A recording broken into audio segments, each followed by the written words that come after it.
Salut, c'est Adam, bienvenue dans cette vidéo. Et dans cette vidéo, on va voir ensemble, est-ce que se lancer dans le dropshipping est une aventure rentable ou pas? Quand je parle de rentable, je te parle en termes de temps et d'argent. Donc quand tu vas te lancer, le but c'est pas de se dire ok, je vais taffer comme un ouf, je vais faire que ça de mes journées et je vais essayer de gagner un maximum d'argent. Le but, c'est qu'aussi tu puisses prendre du bon temps, que ton entreprise ne te défonce pas à la santé, te défonce pas ta relation avec les gens, que tu aies une vie à côté également. Parce que quand tu crées une entreprise, souvent, on ne se rend pas compte, mais ça prend tellement de temps et tellement d'énergie que parfois, on oublie un peu soi-même, on oublie un peu sa vie.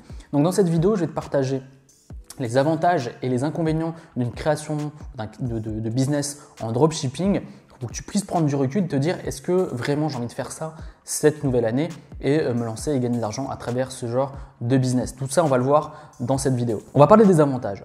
Le premier avantage, et si tu regardes cette vidéo, je pense que tu as déjà fait tes recherches, tu sais très bien ce que ça veut dire de faire du dropshipping sur Internet. Et le truc, c'est que c'est un système qui est ultra simple. Si tu comprends le mécanisme, et si tu fais la différence avec ton produit, si tu apportes quelque chose de différent, si tu apportes un produit qui sort du lot, un produit où tu as fait un branding dessus, etc., il n'y a pas de raison que tu ne fasses pas de vente. Il n'y a pas de raison que le système ne fonctionne pas. Le business model et le système du dropshipping est un système qui est simple et ultra efficace. C'est-à-dire que c'est pas compliqué à mettre en place, c'est pas compliqué, tout le monde peut se lancer. Et malheureusement, il y a un retour de bâton par rapport à ça, c'est que c'est tellement simple et tellement évident qu'il y a énormément de concurrence et il y a énormément de gens qui se lancent dans le dropshipping. Ensuite, ce qui est intéressant dans la création d'un business en dropshipping, c'est qu'il y a en gros un faible investissement, que ce soit de départ. C'est-à-dire qu'en gros, pour lancer un site en dropshipping, tu as juste besoin d'un abonnement en email, tu as un abonnement sur Shopify qui n'est pas énorme, mais rien à voir avec ce qui se faisait à l'époque quand tu devais créer une boîte. C'est-à-dire que tu devais hypothéquer parfois ta maison, tu devais mettre énormément d'argent sur la table pour créer un business. Aujourd'hui, c'est devenu une commodité avec très peu d'argent. Allez, disons avec 50, maximum 100 euros par mois, tu peux avoir un business, tu peux créer un site web, tu peux commencer à générer du cash avec le dropshipping. Donc, ce qui est intéressant quand tu commences, et c'est un avantage vraiment, vraiment intéressant, surtout comme moi qui commençais à l'époque au début, j'avais pas énormément d'argent, j'étais au chômage et créer un business pour moi, c'était vraiment difficile. Et déjà, le truc, c'est que j'aurais jamais lancé de business si, par exemple, j'avais créé mon blog, mon site web, si ça valait beaucoup d'argent, j'aurais jamais pu le faire. Aujourd'hui, c'est devenu très très simple et très peu cher de créer un business. Donc tous les mecs qui se plaignent de dire ah mais attends j'ai un abonnement, etc., ils se rendent pas compte que créer une activité en ligne et gagner de l'argent en ligne, il va falloir un minimum investir. Et l'investissement de départ pour créer une boutique e-commerce, elle n'est pas énorme. Ce qui est intéressant également, et c'est un énorme avantage, contrairement à la création de contenu, c'est que, et c'est le troisième point, c'est que tu as la possibilité de changer de store ou d'idée de store très rapidement. Et par exemple, si tu mets en place une boutique e-commerce sur un produit donné, ça ne fonctionne pas, rien ne t'empêche de créer rapidement un autre business très rapidement. Il y a des mecs, des témoignages et des relations que j'ai qui m'ont dit que c'était au bout du troisième store qu'ils ont créé qu'ils ont commencé à avoir des résultats. Donc ce qui est intéressant, c'est que tu peux créer des stores jusqu'à trouver le bon filon, le beau produit, la bonne thématique, etc. et gagner de l'argent avec. Donc chose que tu ne peux pas faire quand tu fais une activité en ligne comme créer du contenu, vendre des produits d'information, etc. Donc ça, c'est un énorme avantage que tu n'as pas avec d'autres business. Le quatrième avantage qui est vraiment pas négligeable, c'est que tu n'as pas de risque d'invendu, c'est-à-dire que tu n'as pas de stock chez toi, tu te retrouves pas avec des cartons remplis à la maison, tu as juste besoin d'avoir un client qui achète un produit et c'est le fournisseur qui envoie le produit à ton client. Et donc ça c'est un énorme avantage. Tu as juste besoin d'un ordi pour faire croître ton business et avoir des résultats. Ensuite, tu peux avoir une croissance rapide et avoir du gros cash et gagner énormément d'argent avec ton business de dropshipping. Donc ça, c'est super intéressant. Moi, j'ai mis, je crois, 1 an avant de gagner de l'argent avec mon activité. Et quand je vois des amis à moi qui lancent des business et qui, au bout de 3-4 mois, commencent déjà à générer de l'argent et 1000-2000 euros par mois, bah, je me dis que franchement, c'est pas mal comme business, surtout quand tu sais que tu peux créer plusieurs stores, que tu peux faire des vraies recherches de produits et trouver le produit qui fonctionne très rapidement en faisant plein de tests de pub, etc. Donc ça, c'est vraiment un avantage. Et le truc, c'est que tu peux faire énormément de cash, c'est ce que je te disais dans ce point-là, à condition bien sûr de trouver la bonne audience, de trouver le bon produit et que le truc fonctionne. Donc dès que tu as la machine qui tourne, il y a pas de, c'est un roulé-boulé, c'est-à-dire que tu n'as que de la croissance et que tu fais que des ventes et que tu as toujours plus d'audience qui arrive sur toujours plus de gens qui arrivent sur ton store et qui achètent tes produits. Maintenant, on va arriver sur le truc qui fâche, on va parler des inconvénients et c'est important de savoir quels sont les inconvénients du dropshipping pour se lancer de manière sereine et de se dire ok, je sais que ça c'est des avantages, je sais que ça c'est des inconvénients et je me lance en toute connaissance de cause. Le premier inconvénient, et c'est deux inconvénients en même temps, c'est que le premier, c'est que tu as des gros taux, tu as des gros délais de livraison. Et le problème de ça, c'est qu'aujourd'hui, avec Amazon, avec plein de sites e-commerce où ils te proposent des livraisons de 2 jours, toi tu te retrouves avec un site où tu te dis qu'en gros, il te faut 2-3 semaines avant que tu reçoives ton produit. Donc forcément, il y a des gens qui vont ça va les rebuter et ils vont pas acheter ton produit. Ensuite, il y a un énorme problème, c'est les litiges PayPal. C'est par exemple, si tu utilises PayPal comme moyen de paiement, c'est qu'il y a beaucoup de gens qui font un système ils font du dropshipping et le truc c'est qu'ils disent pas aux gens qu'ils ont un long délai de livraison. Donc la livraison est gratuite et donc ils se retrouvent avec des litiges énormes avec plein de gens, des réclamations de clients qui sont frustrés de ne pas recevoir leurs produits. C'est-à-dire que moi je mets 27, 17, 19, 49 € sur un produit et j'attends presque une semaine, 2 semaines, voire 3 semaines avant de recevoir mon produit sans que ça ait été préalablement dit par le propriétaire du site. Donc c'est super frustrant. Donc moi ce que je te conseille par rapport à ça, c'est une petite technique que je te donne, c'est d'être vraiment sincère avec la personne et d'être sincère avec ton client, de lui dire concrètement en gros, soyez sûr que vous allez recevoir votre produit. Il y a une sorte de délai de 2-3 semaines de livraison. Donc c'est normal si vous mettez un peu de temps à recevoir votre produit. Si tu es déjà très clair avec ton client, tu auras peu de litiges et tu auras de moins en moins de litiges. Et le problème avec les litiges, c'est que PayPal bloque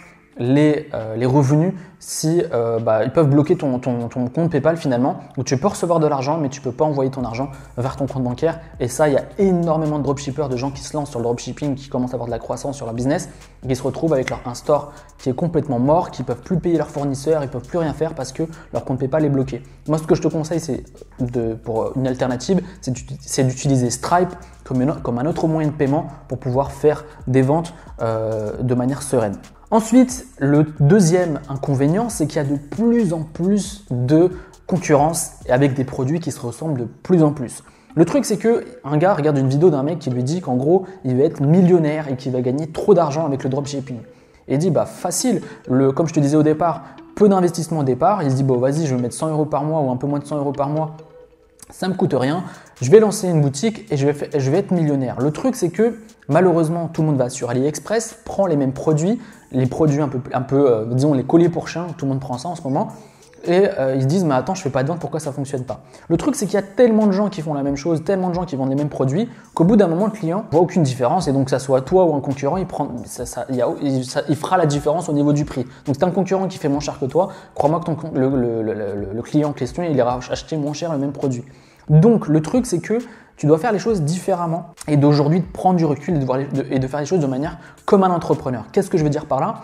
C'est de proposer des produits qui ont une valeur ajoutée. C'est-à-dire que, disons qu'on va prendre un produit, on va prendre ce truc-là. On va prendre mon fameux vaporisateur d'huile essentielle. Qu'est-ce qui t'empêche de mettre un logo, de personnaliser la boîte avec, par exemple, le nom de ton entreprise? Tu peux faire pas mal de choses qui permettent de te démarquer. Et ça, c'est un réel avantage. Ça va peut-être te coûter un peu d'argent, mais le truc, c'est que ça va te permettre notamment de différencier de la concurrence et de faire plus de ventes avec ton store. Ensuite, le troisième inconvénient, c'est que vu qu'il y a plus en plus de concurrents, vu qu'il y a plus de gens qui se lancent dans le dropshipping, c'est que le truc, c'est c'est dur de faire des marges. C'est dur de se faire de l'argent avec des produits qui se ressemblent tous. Tu es obligé de jouer sur les prix, tu es obligé de baisser ton prix, tu es obligé de faire des promos, etc. Tu dois payer plein de choses, tu dois payer ton abonnement, tu dois payer des prestataires qui font certaines choses pour toi.